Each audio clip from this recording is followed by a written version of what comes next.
திருப்பரங்குன்ற மலையில இருக்கிற சிக்கந்தர் தர்கால வக்ஃபாரிய சேர்மனும் எம்பியுமான நவாஸ் கனியோட கூட போனவங்க எல்லாம் பிரியாணி சாப்பிட்டதை வந்து பெரிய விஷயமாக்கி போராட்டம் மறியல்லாம் பண்ணாங்க பிஜேபி காரங்க, இந்து முன்னணிக்காரங்க. ஆனா அந்த தர்கால வந்து ஏற்கனவே ஆடு தொட்டி இருக்கு. அங்க இந்து மக்களே வந்து நேர்ச்சை செஞ்சுட்டு நேர்த்திக்கடன் நிறைவேற்றுறதுக்காக அங்க ஆடை கொண்டு போய் பலியிட்டு சாப்பிட்ட வழக்கமும் இருக்குன்ட்டு பல்வேறு ஆதாரங்கள் தொடர்ச்சியா வெளிவந்துகிட்டே இருக்குது. பலரும் இதை பத்தி பேசிக்கிட்டே தான் இருக்கிறாங்க. இருந்தாலுமே இந்த ஒற்றுமை, அதாவது இந்து மக்களுக்கும் இஸ்லாமியர்களுக்குமான இந்த ஒற்றுமை தமிழகத்துல தான் இந்தியாவிலேயே ரொம்ப வலுவா இருக்குன்னே சொல்லலாம். இதை உடைக்கணும்னு தான் அந்த சங்கிகள் முயற்சி பண்றாங்க. அது ஒருபோதும் நடக்காதுங்கிறத வந்து ப்ரூவ் பண்ணிருக்கு. என்னன்னா தைப்பூசம் தமிழ்நாடு முழுக்க பிரசித்தியா கொண்டாடப்பட்டது. சென்னையில முக்கியமான முருகன் கோயில் அப்படின்னா வடபழனி முருகன் கோயில். தைப்பூசத்துக்கு காலையில இருந்து இரவு வரைக்கும் பாத்தீங்கன்னா கிட்டத்தட்ட லட்சக்கணக்கான பக்தர்கள் வந்திருப்பாங்க.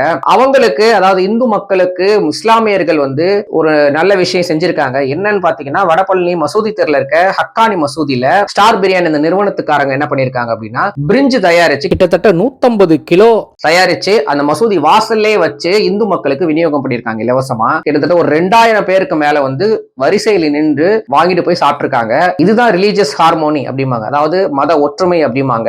இந்த மாதிரி நடந்துகிட்டே தான் இருக்கும் தமிழகத்துல. என்னதான் சங்கிகள் முயற்சி பண்ணாலும் தமிழ்நாட்டுல இந்த ஒற்றுமையை உடைக்க முடியாது அப்படிங்கிறது வந்து நிதர்சனம்.